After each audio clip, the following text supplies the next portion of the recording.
Dear students, a very warm welcome to all of you in my today's lecture of sales management.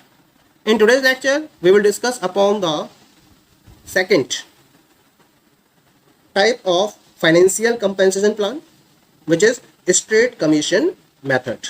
जैसा कि previous lecture में हमने sales compensation plan के types को discuss करना शुरू किया था, जिसको मैंने दो पार्ट्स में डिवाइड किया था, financial and non financial compensation. और फाइनेंशियल कंपेंसेशन में हमने पहला टाइप स्टेट सैलरी मेथड को डिस्कस किया था। आज के लेक्चर में हम उसी के रेफरेंस में सेकंड मेथड यानी कि स्टेट कमीशन मेथड को डिस्कस करना शुरू करेंगे। क्या कॉन्सेप्ट है स्टेट कमीशन मेथड का? This method is based on the result and not on the basis of time. The productivity, that is volume of sales made by a salesman, is a basis for remuneration. The commission is calculated usually as a percentage on total orders secured, that is total value of sales. The rate of commission may be flat or differential. यानी कि ये जो particular method है, जैसे हम state commission method का नाम दे रहे हैं, ये कंप्लीटली रिजल्ट पर बेस्ड होता है, ना कि टाइम पर बेस्ड।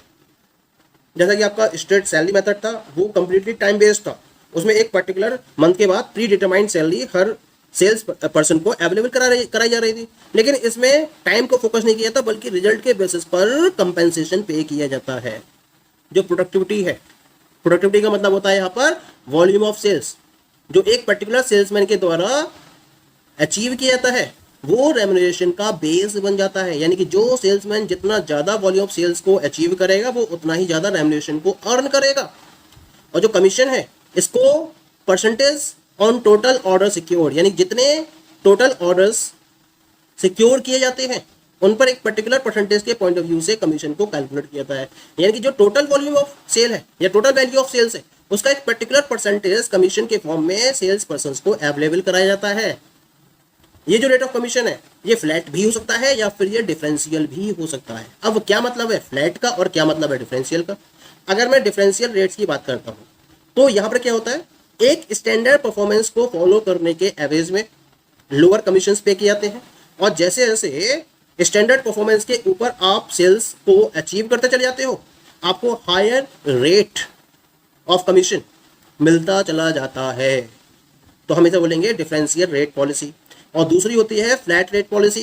क्या होता है इसके अंदर? जो कमीशन है, वो सीधे सीधे जितना अमाउंट आपने अर्न किया है number of units of product को सेल करने के बाद, उस पर एक पर्टिकुलर परसेंटेज काउंट करते हुए कमीशन पे कर दिया जाता है। That is clear. अब बात ये आती है कि जो स्टेट कमीशन मेथड है, ये किन किन पर्टिकुलर प्लेसेस पर मोस्टली सुटेबल है, कहाँ कहाँ इसको यूज किया जा सकता है। क्योंकि हर प्लान को आप हर जगह यूज नहीं कर सकते हो, हर किसी की अपनी कुछ ना कुछ सुटेबिलिटी है। ऐसे ही स्टेट कमीशन मेथड की भी अपनी एक प्रॉपर सुटेबिलिटी है। क्या है वो suitability? When high incentives are required to achieve sufficient sale, यानी कि आप सफिशिएंट सेल्स को अचीव करना चाहते हो या लार्ज सेल्स को अचीव करना चाहते हो, तो ये तभी पॉसिबल है जब आप अपने सेल्स फोर्स को हाई इंसेंटिव्स प्रोवाइड कर रहे हो, या आपकी sales force state commission method के बेसिस पर अपॉइंट की गई हो। Next suitability is when the financial position of the firm is not strong to meet the fixed cost of the straight salary. हम उस फर्म की बात कर रहे हैं जिसकी फाइनेंशियल पोजीशन बहुत ज्यादा साउंड नहीं है और इतनी भी स्ट्रॉन्ग नहीं है कि वो स्टेट सैलरी की फिक्स कॉस्ट को मीट आउट कर सके। इतने भी एक्सपेंसेस को अगर बियर नहीं कर सकती है, तो वो ऐसी सेल्स फोर्स को फॉलो करेगी जो कमीशन के बेसिस पर उसके प्रोडक्ट को मार्केट में सेल कर सके, यानी कि स्टेट कमीशन मेथड को वो इंप्लीमेंट करेगी। Clear? And the next one is the, जब फर्म अपने सेल्समैन की एक्टिविटीज को प्रॉपरली कंट्रोल नहीं कर सकती है, तो बेटर तरीका है कि आप कमीशन के बेसिस पर अपने प्रोडक्ट को सेल करने की फ्रीडम देते हैं सेल्स पर्सन को। जितना ज़्यादा सेल करेंगे उतना ज़्यादा रेम्यूनरेशन ले जाएंगे, और यहाँ पर आपको कंट्रोल करने की भी रिक्वायरमेंट नहीं है, क्योंकि डायरेक्टली कमीशन से रिलेटेड हो जाती है सेल्स। तो इनके लिए मोटिवेशन क्या होता है कि जितना ज़्यादा सेल करेंगे उतना ही ज़्यादा ये अर्न करते चले जाएंगे, तो ये सेल्फ मोटिवेटेड होते हैं। ठीक है। Now we will discuss about some of the merits of state commission method. क्या क्या इसकी मेन मेरिट्स हैं? सबसे पहली मेरिट है इसके अंदर, दैट इज परफॉर्मेंस ओरिएंटेड। क्योंकि ये जो पर्टिकुलर मेथड है ये डायरेक्टली सेल्समैन की वर्किंग से रिलेटेड होता है, लिंक्ड होता है। यानी कि उसको केवल और केवल उतनी ही अमाउंट पे की जाती है जितना उसने सेल किया हुआ है, और जितनी ज़्यादा सेल करेगा वो उतनी ही बेटर उसकी अर्निंग होगी। तो कुल मिला के ये जो अप्रोच है वो परफॉर्मेंस ओरिएंटेड है। The better the performance of the sales person, the better the salary he will be earning from the organisation. Clear? Now come to the second merit. Second merit is incentive and motivation inbuilt. Inbuilt होता है incentive भी और motivation, क्योंकि जो human being की basic need है वो क्या है? अगर मैं बेस मोटिवेशन लेवल की बात करूं तो बेस मोटिवेशन लेवल के अकॉर्डिंग जो ह्यूमन बीइंग है उसकी बेसिक नीड है मनी, क्योंकि मनी के बेसिस पर वो अपनी सारी बेसिक नीड्स को कंप्लीट कर सकता है। और ये जो सिस्टम है, जैसे हम स्टेट कमीशन मेथड का नाम दे रहे हैं, ये एक तरीके से सेल्स पर्सन को बेटर इंसेंटिव अर्न करने के लिए डायरेक्ट मोटिवेशन प्रोवाइड करता है। जितना बेटर सेल करेगा उतनी बेटर अर्निंग को वो अर्न कर पाने में कैपेबल होगा। तो डायरेक्टली इस मेथड में इंसेंटिव और मोटिवेशंस इनबिल्ट होते हैं। ये भी इसकी एक मेरिट रहती है।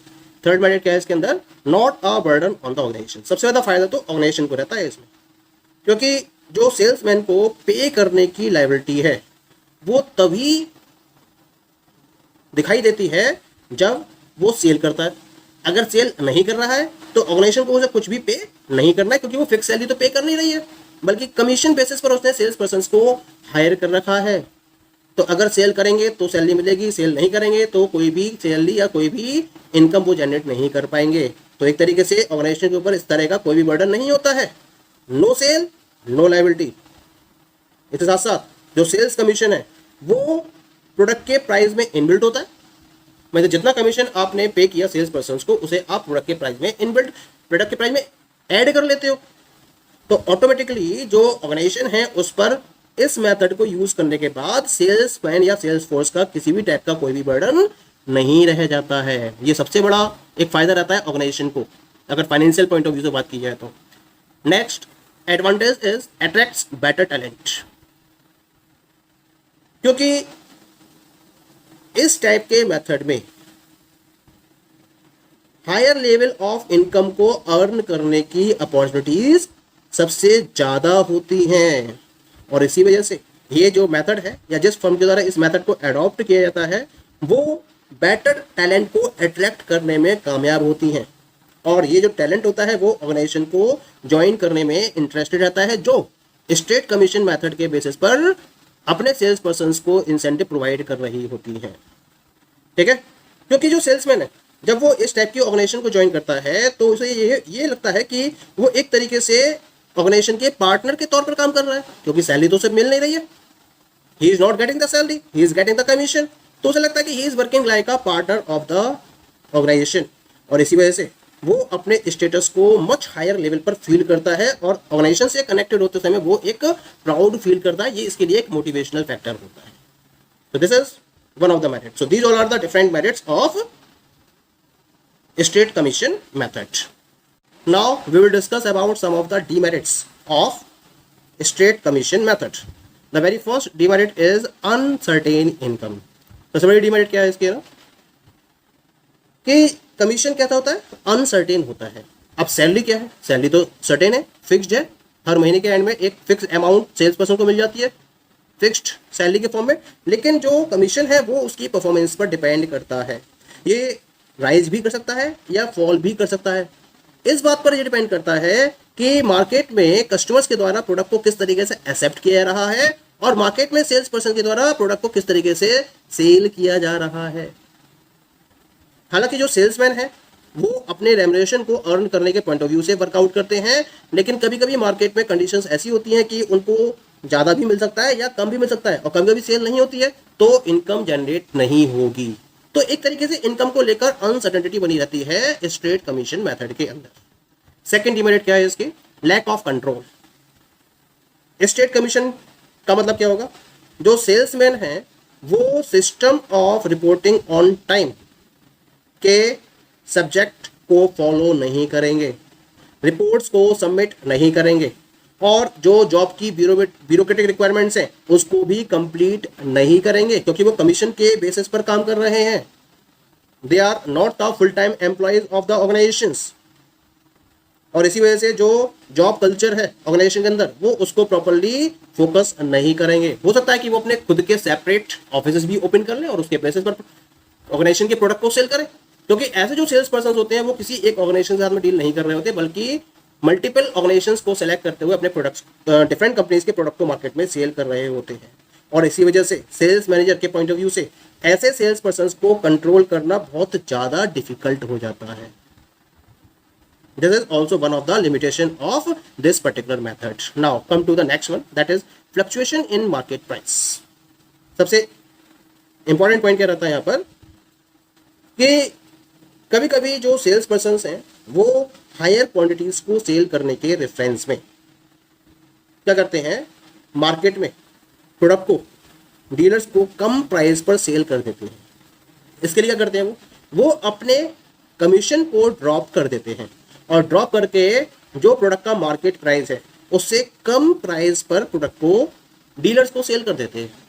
अब इससे हुआ क्या, जो प्रोडक्ट का एक्चुअल मार्केट प्राइस है वो कम हो गया, जबकि कंपनी उस प्राइस पर सेल नहीं कर रही है, लेकिन सेल्स पर्सन ने अपनी हायर क्वांटिटीज को सेल करने की वजह से प्रोडक्ट को कम प्राइस पर सेल करना शुरू कर दिया और अपने कमीशन में से उसने एक पार्ट डीलर के साथ में शेयर कर लिया। तो इससे क्या होगा, जो प्रोडक्ट है उसका मार्केट प्राइस कहीं ना कहीं डाउन हो जाएगा और इसका इम्पैक्ट सीधे सीधे फर्म की रेपुटेशन पर पड़ेगा, फर्म की प्रोडक्ट की वैल्यू पर पड़ेगा। प्रोडक्ट की वैल्यू कहीं ना कहीं डाउन होनी स्टार्ट हो जाएगी अगर मार्केट प्राइस में इस तरीके से फ्लक्चुएशंस होंगे।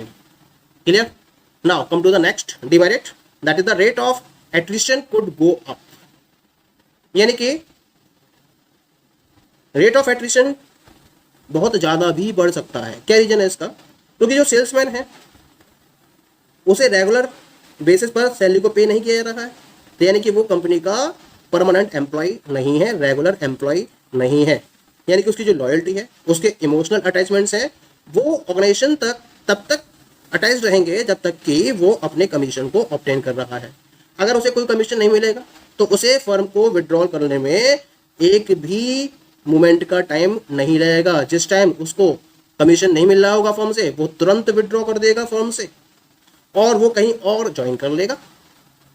तो इस तरीके से अगर प्रॉपर परफॉर्मेंस नहीं जा रही है ऑर्गेनाइजेशन की, तो उस ऑर्गेनाइजेशन में एट्रिशन रेट हायर लेवल तक भी पहुंच सकता है, जो उसके लिए एक नेगेटिव पॉइंट की तरह वर्कआउट करेगा। So these all are the different demerits of straight commission method. The next और rest of the methods we will discuss in the next lecture. Okay, thank you.